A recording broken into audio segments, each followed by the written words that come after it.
Jadi semuanya itu sama ya, teman-teman di sekolah itu sama, kita tidak boleh membeda-bedakan antara agama atau misalnya perbedaan kulit, perbedaan dari segi rambut atau segi dia berbicara ya. Jadi semua teman yang ada di sekolah itu adalah teman atau keluarga kita. Jadi tidak boleh dibeda-bedakan ya. Nah, seperti pada contoh ini. Nah, ini adalah contoh anak-anak yang sedang berada di sekolah. Mereka berteman baik dengan siapa saja tanpa membedakan suku, agama, ras ataupun status sosialnya. Jadi itu yang harus kalian contoh ya. Jadi di sekolah kalian tidak boleh membeda-bedakan teman. Jadi semua teman itu sama, semua teman itu baik ya, tidak ada yang jahat, tidak ada yang buruk. Oke. Lanjut. Masih di halaman yang sama. Nah, ini adalah cara kita menciptakan kerukunan yang ada di lingkungan masyarakat. Jadi ini ada beberapa cara yang bisa kita lakukan. Cara yang pertama, kita bisa membiasakan tersenyum dan saling menyapa saat berjumpa dengan tetangga atau teman di sekitar tempat tinggal kita. Kemudian yang selanjutnya, kita turut aktif mengikuti kegiatan yang diadakan oleh masyarakat seperti kerja bakti, rapat warga, dan masih banyak kegiatan lainnya yang biasa dilakukan di dalam kegiatan bermasyarakat. Kemudian yang selanjutnya, kita bisa membantu tetangga yang mempunyai kegiatan tertentu, misalnya hajatan atau pernikahan. Kemudian menghargai dan menghormati tetangga yang berbeda agama, suku, dan ras ya. Kemudian bisa mengutamakan musyawarah mufakat dalam mengambil keputusan yang berhubungan dengan masyarakat. Kemudian kita bisa mengembangkan sikap kekeluargaan dan gotong royong dalam kehidupan bermasyarakat dan saling menghormati pendapat satu dengan yang lain, atau kita bisa menghargai atau menghormati hasil karya dari orang lain. Jadi anak-anak itu tadi beberapa kegiatan atau beberapa cara yang bisa kita lakukan untuk menciptakan kerukunan dan di dalam lingkungan masyarakat atau di dalam tempat tinggal kita masing-masing, seperti yang ada pada contoh gambar di bawah ini. Ini adalah gambar masyarakat yang sedang bergotong royong ya. Nah, seperti pada gambar ini, gambar yang pertama, kemudian gambar yang kedua, ini ada dua orang anak yang membantu ya, menyajikan beberapa makanan, kemudian minuman kepada orang-orang yang ada di sekitar tempat tinggal mereka. Kemudian ini adalah kegiatan gotong royong di dalam lingkungan sekolah ya, seperti yang di bawah ini. Nah, itu adalah termasuk ke dalam lingkungan masyarakat juga ya. Oke. Ibu duduk ya. Tadi ibu kan sudah berdiri, sekarang ibu duduk saja ya. Ibu sudah lumayan capek ya berdiri. Oke, kita lanjut yang selanjutnya. Nah, di sini ada beberapa pertanyaan, kita akan menjawab secara bersama-sama atau kita akan berdiskusi tentang beberapa pertanyaan yang akan kita jawab tentang materi yang sudah kita bahas tadi. Nah, pertanyaan yang pertama, apakah kerukunan bagimu memberikan rasa aman? Mengapa? Oke, jawabannya, kerukunan memberikan rasa aman untukku karena dengan kerukunan dapat mengurangi perselisihan atau pertentangan.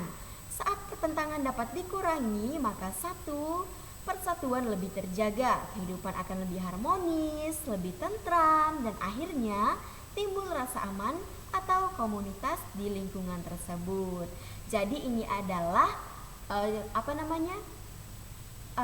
kerukunan bagi ibu ya. Nanti kalian bisa mencari arti kerukunan bagi kalian sendiri ya.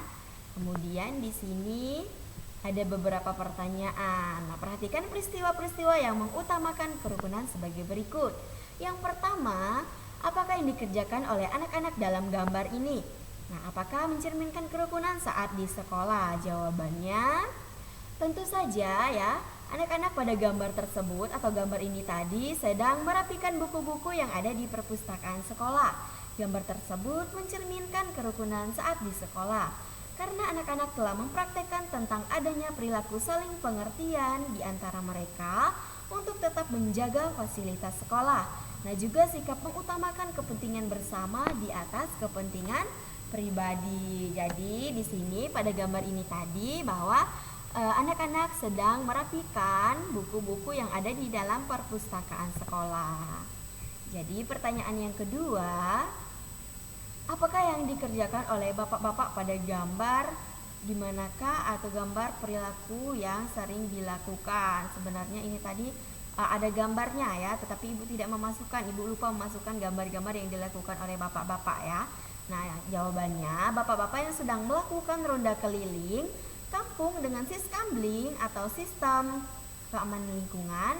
Gambar tersebut mencerminkan sikap kerukunan antar masyarakat, di mana dengan sukarela dan kesadaran tinggi warga masyarakat turut aktif melakukan kegiatan demi kepentingan bersama.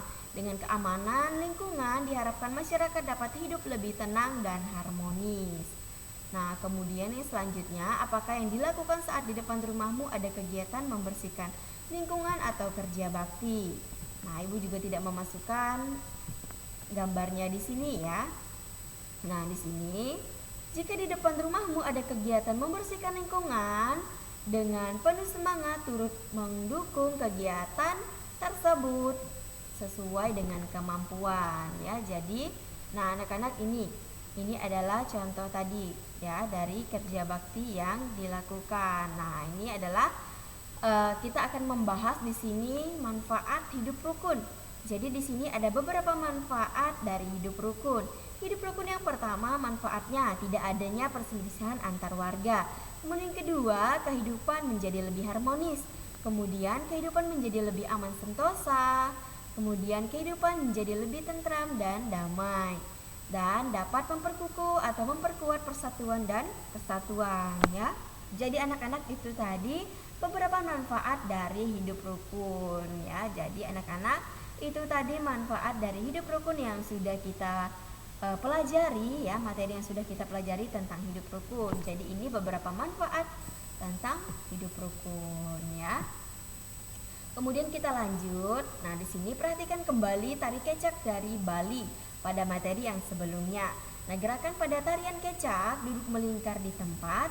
Berdasarkan gerakan tari kecak tersebut, pola lantai kecak adalah pola lantai garis melengkung yang membentuk garis lingkaran. Bisakah kamu mengembangkan pola lantai tari kreasi daerah?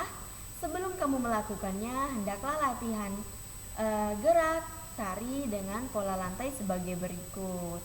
Nah, di sini kita diajak untuk mengamati gambar gerak-gerak di bawah ini, kemudian tirukan gerakannya bersama teman-teman kalian atau bersama kakak, abang, atau bersama orang tua kalian di rumah. Perhatilah sampai kamu menguasai bagian gerak maupun pola lantainya. Nah, di sini kita akan melihat pola lantai. Yang pertama itu gerakan yang pertama seperti ini. Nah, anak-anak bisa perhatikan gerakannya seperti pada gambar yang pertama ya, seperti ini. Kemudian gerak yang kedua itu seperti ini. Kemudian yang ketiga itu kurang lebih seperti ini, saling berhadapan antara satu dengan yang lainnya. Kaki kanan diangkat, kemudian tangan kanan itu luruskan ke depan seperti ini ya. Nah, ke depan teman-teman kalian saling berhadapan tadi. Kemudian yang selanjutnya kalian saling bertolak arah ya, seperti pada gambar yang terakhir. Kalian bertolak arah dengan memegang busur seperti ini ya. Nah, seperti ini kalian saling bertolak arah seperti ini, memegang busur seperti ini, seperti yang dilakukan pada gambar nomor 4. Nah, itu adalah contoh pola lantai pada gerak ya. Ini seperti ini. Nanti mungkin anak-anak bisa contohkan di rumah ya, beberapa gerak yang ada di pola lantai ini tadi. Nah, anak-anak, ini tadi beberapa pola lantai atau beberapa materi yang kita bahas di pembelajaran yang ke-6, subtema 2, tema 9. Jadi nanti anak-anak bisa belajar kembali materi ini di rumah ya. Jadi ini materi yang kita pelajari hari ini ya. Jadi cukup sampai di sini materi kita pada pembelajaran hari ini. Semoga materi yang Ibu sampaikan hari ini bisa bermanfaat dan bisa dimengerti baik oleh kalian. Terima kasih karena kalian sudah menonton video pembelajaran hari ini dan bergabung bersama Ibu untuk belajar bersama-sama. Tetap semangat belajar di rumah, tetap patuhi protokol kesehatan. Semoga kalian tetap dalam keadaan sehat ya, tetap semangat belajar di rumahnya.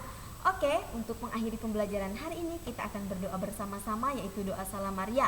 Mari kita siapkan diri untuk berdoa. Kita angkat tanda kemenangan kita dalam nama Bapa dan Putra dan Roh Kudus. Amin.